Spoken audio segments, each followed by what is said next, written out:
30 secondes. Il me manque juste un petit document. Et on va commencer.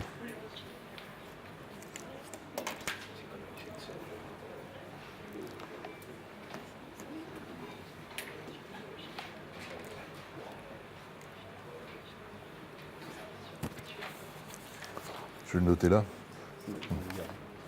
D'accord. 20 dents supérieures et combien en bas? 22, 42, d'accord.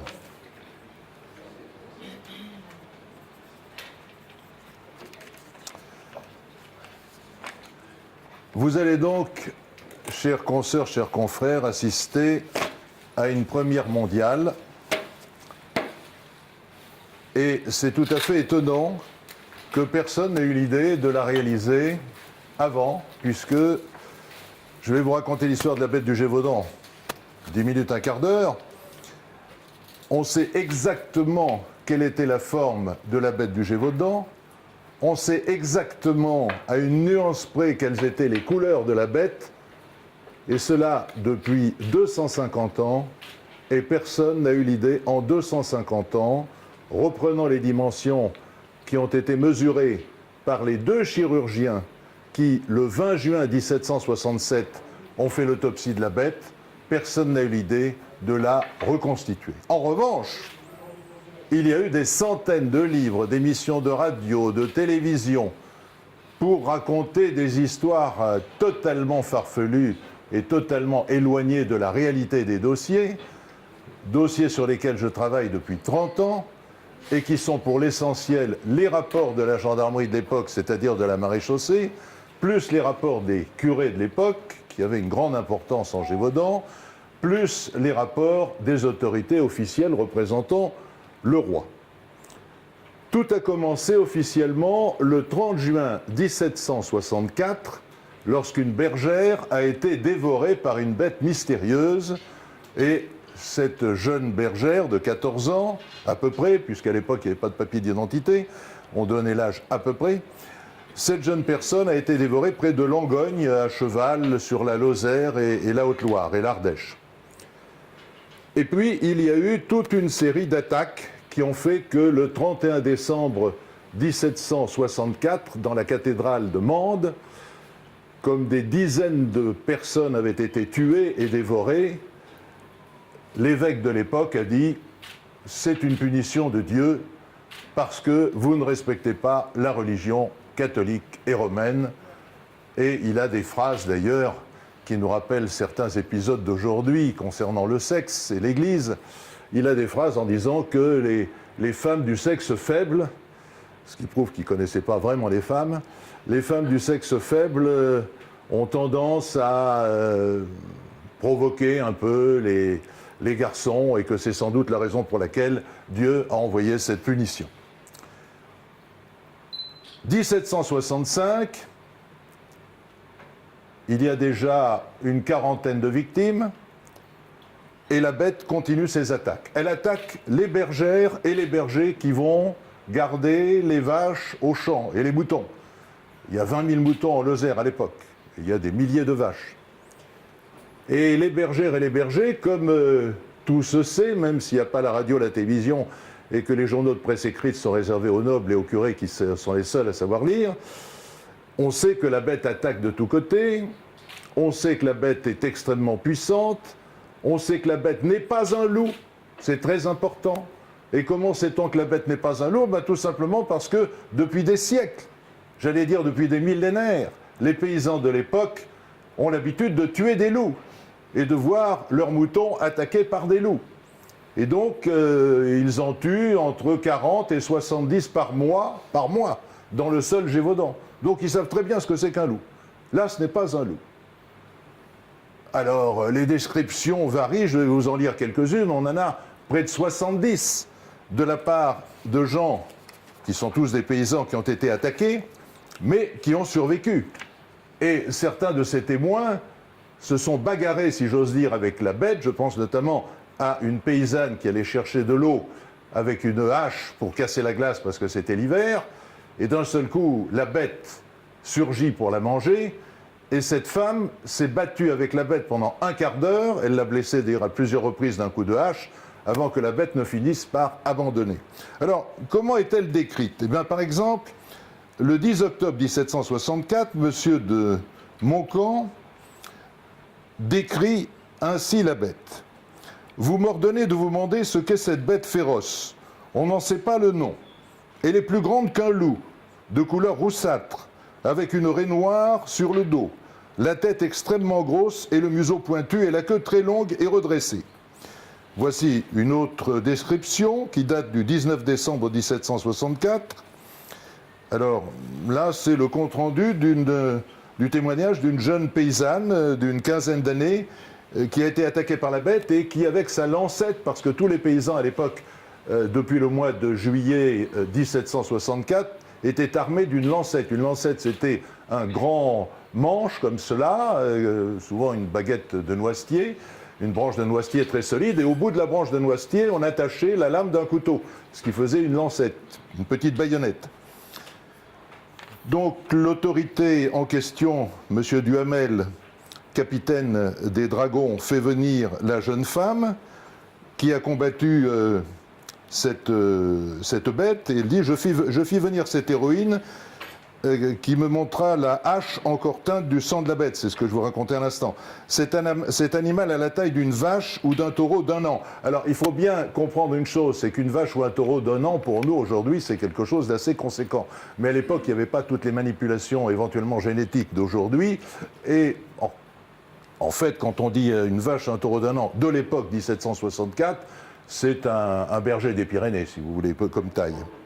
Cet animal a la taille d'une vache ou d'un taureau d'1 an, la gorge et le ventre blanc, ça c'est très important, je vous dirai pourquoi, le poil du corps rouge et pas plus long que celui d'un loup, donc on dit bien que c'est pas un loup, une bande noire le long du dos, dont le poil est fort long et épais, la queue longue comme celle d'un cheval, fort touffue et rougeâtre, tirant un peu sur le noir, les pattes très fortes avec 6 griffes de la longueur d'un doigt, la tête noire, le front large, les yeux grands et étincelants, le museau de la longueur de celui d'un cochon, avec cette différence que le bout du museau baisse au lieu de lever. La gueule est extraordinairement large, au moins 1 pied, les dents sont longues et larges, pointues par le bout et distantes d'1 demi-pouce. Et encore une dernière description. Il a sur le poitrail une grande marque blanche en forme de cœur, ses pattes ont 4 doigts armés de gros ongles qui s'étendent beaucoup plus que celles des loups ordinaires. Les jambes sont fort grosses, surtout celles du devant. La couleur est celle du chevreuil. Cela nous a paru une observation remarquable parce que de l'avis de ces mêmes chasseurs, les personnes connaisseuses et tous les chasseurs, on n'a jamais vu au loup de pareille couleur. Donc on sait très bien que ce n'est pas un loup. On sait que ça ressemble à un gros chien. Alors on parle d'une hyène, on parle d'un lion, dans une région qui n'a jamais vu évidemment ni de hyène ni de lion. Quand on parle de hyène, ça veut simplement dire que c'est un animal qui est totalement inconnu en ces régions, comme il est indiqué. Et les autorités sont complètement affolées parce qu'il faut faire quelque chose. Il y a des dizaines de morts, donc il faut faire donner la troupe. Alors qu'est-ce qui se passe? Eh bien, on fait venir, en mars 1767, on fait venir des soldats, à la tête desquels il y a le capitaine Duhamel. 57 soldats, dont 17 cavaliers, qui sont basés dans les différentes villes du Gévaudan. À un moment donné, ils sont à Langogne. Ils font des battues immenses, 20 à 40 000 hommes. Il faut savoir que la Lozère actuelle, il y a 70 000 soldats, j'allais dire soldats, 70 000 habitants aujourd'hui. Donc vous vous rendez compte, c'est presque la moitié des habitants de la Lozère. On fait des battues, mais ce sont des échecs. Les autorités font remonter tout cela au roi, des dizaines de morts. Le roi est fort mécontent, non peut-être pas parce qu'il y a des dizaines de morts, mais parce que la presse britannique se moque de lui, avec des articles qui le caricaturent. Il faut bien comprendre qu'on sort de la guerre de 7 ans, qui s'est terminée en 1763, et où il y a eu des dizaines de milliers de morts. Dans des batailles, c'était la Première Guerre mondiale, parce qu'il y a eu des batailles en Amérique du Nord, il y a eu des batailles en Europe, il y a eu des batailles dans les Dardanelles, mais il y a surtout eu des batailles dans le centre de l'Europe. Et c'est là que, travaillant depuis 30 ans sur cette bête du Gévaudan, j'ai découvert d'où elle venait, car j'ai découvert des rapports qui datent de 1 an avant l'attaque officielle de la bête, c'est-à-dire avant le 30 juin 1764, et qui montrent qu'elle est passée par le Lyonnais, où j'ai eu des rapports en main précisant que 2 témoins ont vu la bête qui attaquait une personne, qui lui coupait la tête, qui emportait la tête et qui la faisait éclater sous la force de ses mâchoires. Puis ensuite, un autre témoignage de la même bête qui attaquait une bergère, laissant de côté les boutons de la bergère, mais sautant sur la bergère qui n'a dû la vie sauve qu'au fait qu'elle a mis ses bras autour de son cou pour empêcher la bête de l'étrangler, et au fait qu'il y avait des bergers à proximité qui, l'entendant crier, sont venus à son secours. Donc on voit bien que la bête, elle vient du centre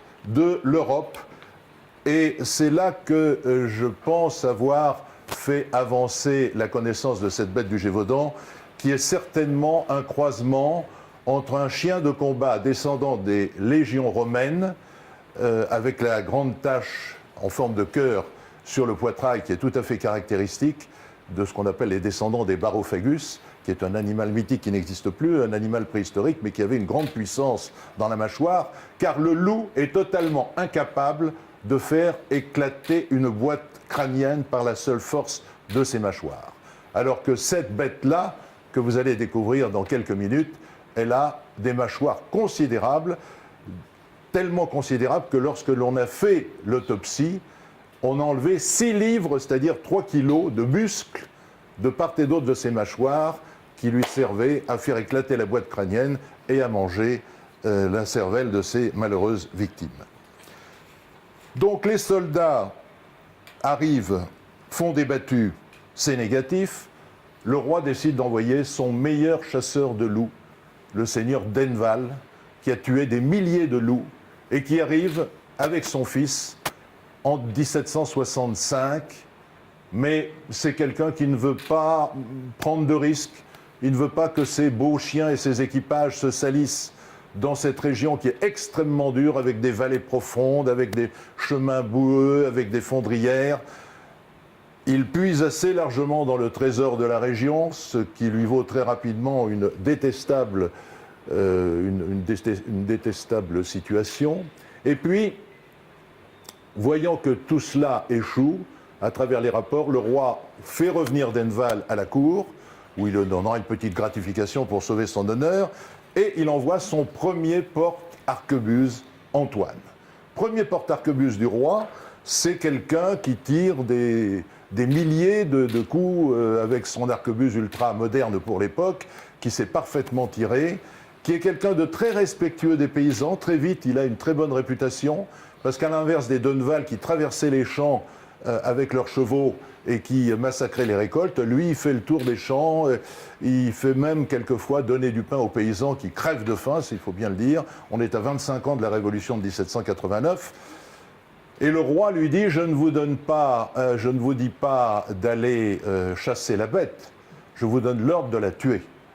Et donc il part avec un équipage, avec des gardes-chasse royaux, et finalement, au mois de septembre 1765, il tue la bête. Croit-il, un énorme loup de plus de 50 kilos. Un loup adulte pèse 20 à 25 kilos, quelquefois 30, mais 50 kilos, c'est un énorme loup. On trouve d'ailleurs sur la bête, sur ce loup qui sera présenté au roi à Versailles, on trouve des traces de coups de feu, des traces de coups de lancette. On dit c'est vraiment la bête. D'ailleurs, on fait venir des témoins qui disent